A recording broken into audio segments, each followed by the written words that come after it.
And finally, meritocracy as decay, right? And the way I sort of deal with this is to think of it as working well in the context of, in the historical context of the survivalist developmental stage, where first of all, ideological diversity was very quickly diminished through political brutality. So people sort of all occupied a much narrower ideological space after the struggles. And the notion of needing to develop very quickly almost demanded a certain kind of leadership. So the idea of what goals were to be pursued by Singapore and what sort of leaders you needed and what sort of qualities they should have as leaders were a lot easier to agree on at that time. And as a result, I suppose meritocracy was a lot easier to play out, right, and to succeed. So, and you also saw social mobility in a very real way. People within 1 or 2 generations moving out of a sort of working class existence into a middle class type of life. So it played very well within that type of historical period.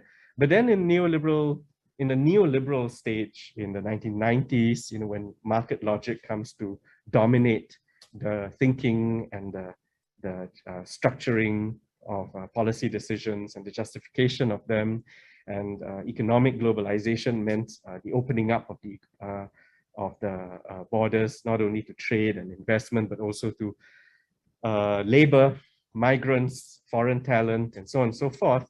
You get a modulation of meritocracy towards the principles on the right?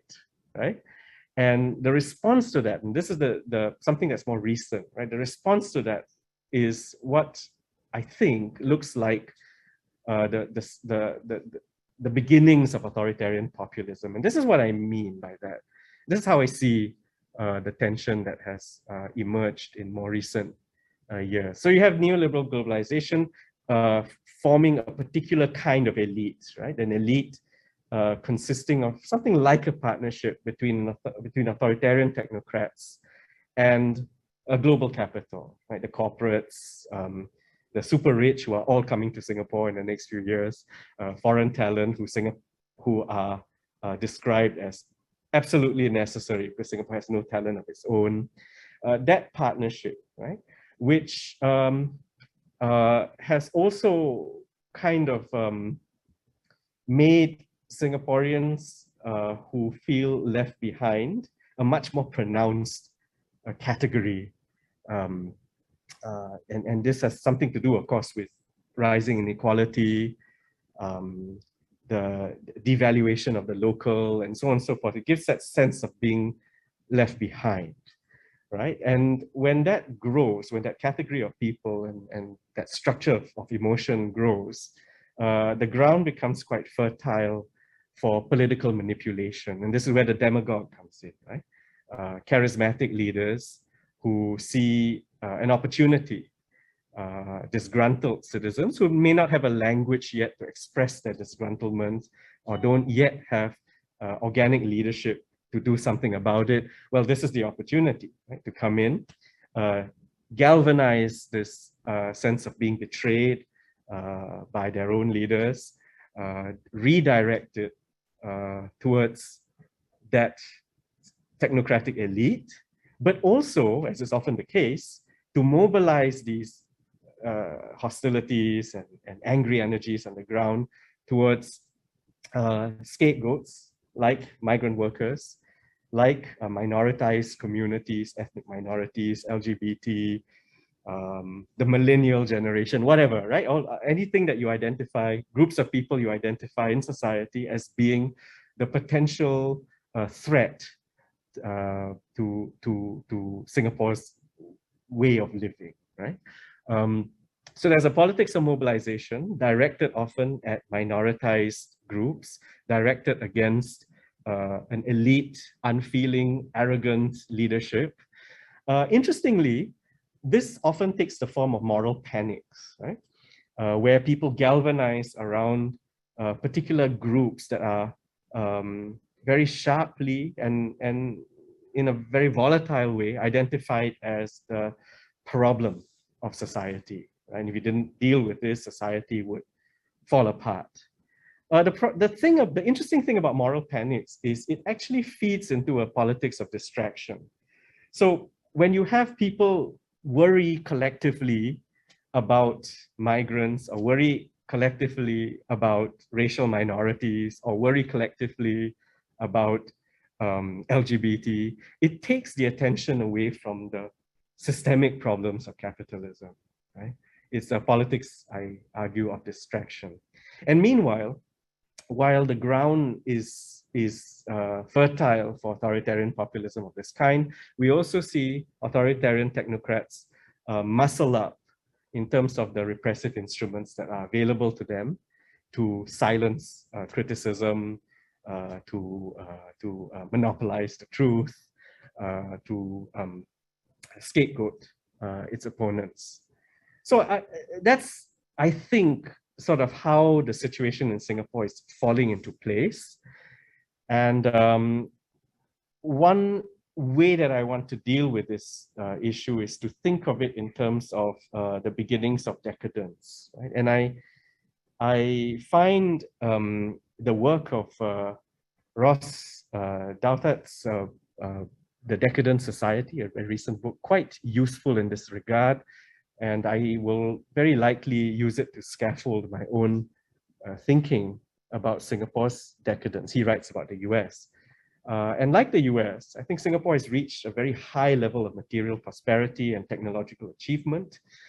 And at that level, right, in Singapore's case especially, because it was achieved at this breakneck speed, right? There's this very accelerated experience of development. Everyone's exhausted at the pinnacle of achievement, at this peak. And in this exhaustion, we see a kind of economic stagnation, the inability to imagine future economy. So even when we had a committee to imagine the future of the economy, it came up with a very forgettable set of recommendations. It was almost like stringing together the greatest hits of Singapore's past economy, right? So it's become a lot like that, right? It's a reliance on the formulas of the past and a celebration of the formulas of the past, and an inability to imagine anything different or to even celebrate the possibility of doing that. We're seeing institutional decay. We're seeing, even in the cultural, intellectual space, a kind of tiredness, right? Where criticisms tend to be the same and kind of tend to be rehearsed over and over again, and we don't seem to be able to transcend so well. So at that stage, we're seeing stagnation. The economy, society, culture doesn't seem to be able to progress. We're seeing sterility, and as I said earlier, even at the most literal biological sense of it, we are unable to reproduce ourselves. What more, reproduce ideas, aspects of our culture that are valuable. There's sclerosis in the sense of divisions which look more like gridlock. And we don't seem to be able to transcend these divisions or find a language to overcome. And you see this mirrored, I suppose, in the culture wars of the US. As a result of this, we keep having to deal with eternal repetition, right? The question comes up all the time, and the answers are always the same. The criticism is levied all the time, but the response is always the same. And as we keep having to deal with eternal repetition, we become numb, politically, culturally, morally, aesthetically. And I think that's kind of where we're headed if nothing changes in Singapore. And it's kind of a story of how Singapore is a victim of its own very, very significant success. And so finally, what should we do, right? What is to be done?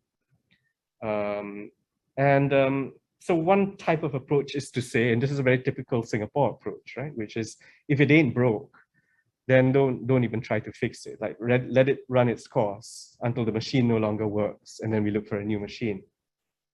Or we could say, let's maybe remove those parts that we could all agree are harmful, or maybe replace them. Or we could say, well, if we like the machine, let's clean it up, let's lubricate it, let's reboot it, and let it work again. Or we might say, okay, let's pay more attention to the environmental conditions in which the machine is trying to operate, right? And the environment might have changed, or the people operating machines might have changed. So let's pay more attention to those things. Or we could say, maybe this machine is no longer relevant. Meritocracy is no longer relevant, and we need to reinvent how we think about society, how we think about leadership, how we think about even talent. Or we might say, maybe we don't need a way of sorting talent out. Maybe we should simply destroy the machine. So I'm tempted to think that in practice, it almost inevitably leads to elitism and inequality. I think you would have to work really hard and self-consciously to prevent that from happening in the system. And I say this because, you know, the dynamic of winners doing their very best to continue winning in a system that's supposed to be socially mobile, right? A socially mobile system means that people at the bottom can rise to the top when they do well, but people at the top, if they don't continue to do well, have to make way for others, right? So that's a very scary prospect for people who have won in the first race. So they want to ensure that the second race, the third race, and so on, and then the race for their next generation and so on and so forth will be won by them. So there's a very strong incentive for the winners to keep, you know, kind of designing and redesigning the system to mirror victory and winners in their own image, you know, and that kind of, over time, the advantages that you have from your position, your elite position, translates into, you know, the advantages at the start of the next game, right? And that just gets bigger and bigger, the advantage. And if nothing is done, and if you have a very underdeveloped welfare system to redistribute resources, wealth taxes and things like that, then you're going to have that problem, right? Where the rich will get richer. The rich will want to get richer unless there is something built into the system that militates against that. So there's that aspect. There's also the sense in which an essential part of meritocracy is competitiveness. So I've sometimes wondered, could you reward collaborativeness through a competitive system, right? Could you genuinely say that we want the best at the top, but we want the best to have these qualities like collaboration, empathy for others, a sense of community, a sense of moral responsibility. And as much as I want to think it's possible, I think when it rolls out in practice, it's virtually impossible, right, to achieve. So it seems to me, in answer to your question, the short answer to your question is, if you don't purposefully and purposely design into the system particular cadences when you redistribute, or particular features in the system that are attentive to excessive inequalities and so on and so forth, then you will almost inevitably move to elitism and inequality.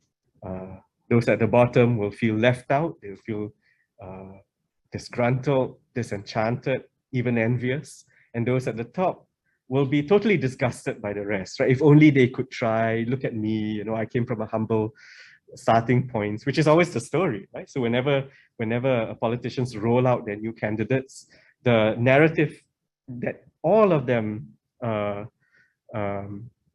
give about their life story is that they started from humble beginnings. Sometimes people think this is like a false way to make a connection with ordinary people, but that's not the point. the narrative of starting from humble beginnings is a narrative about how in Singapore you can rise up the ranks. Right? Social mobility is possible and real, and they are the example of that. It's very important for them to demonstrate that everybody can do this because it legitimizes the system, but it also trivializes the very real inequalities and disadvantages that many in the system face. So I think, really you have to design the system to really work against it, or else elitism is the inevitable outcome. There's many seeds of meritocracy's destruction, and that's one of them, right? Which is the notion, somewhat self-congratulatory notion, that this is an elite that knows better than everyone else. And there's a kind of self-flattery that goes on within that circle, right? And it expresses itself in terms of the reward structures, but it also expresses itself in terms of for the good of Singapore, right? And this is where the first point, right? The losers get wrapped into this machinery. I think that machinery analogy still works. The machine wraps them into this situation where they come to accept that indeed, these are people who know better than I do. If the machinery works, these are people who know better than I do, because they are much more qualified than I am, and because they've gone through a very stringent process of selection. So they must be better than I am. And at some level, I suppose it's hard to argue with I would, if I had to be ruled by someone else, I would like for that person to be better than me. Right? So it's difficult to argue against that premise. So if and again, the machine has produced good results. Singapore is a success story, right? In many respects in the past, especially if you look at very specific things, you can say Singapore is a very successful story. And if that successful story is held up all the time as evidence of how this meritocracy works, then if you were a failure in the system, you would still say, this is still the society I would like to live in because I'm ruled by people who are better than. Okay, so that's when it's stable, right? But as you say, the seeds of its destruction happens when mistakes are more and more made. And absolutely, and people see this, right? And people can see this, and social media allows people to talk about the mistakes and have a language for expressing these mistakes, and to make the connection between these mistakes and the limitations of groupthink, the limitations of people from very similar backgrounds who are elevated and rewarded in a certain kind of way, unable to connect with the realities on the ground, unable to, in fact, almost willfully dismissing views that may be sensible, but dismissing them simply because they come from people who might be seen as political opponents, not including obvious talent within the center just because they don't belong to the right party, for example. That's obviously going to lead to decay and decline, whether the elite like it or not.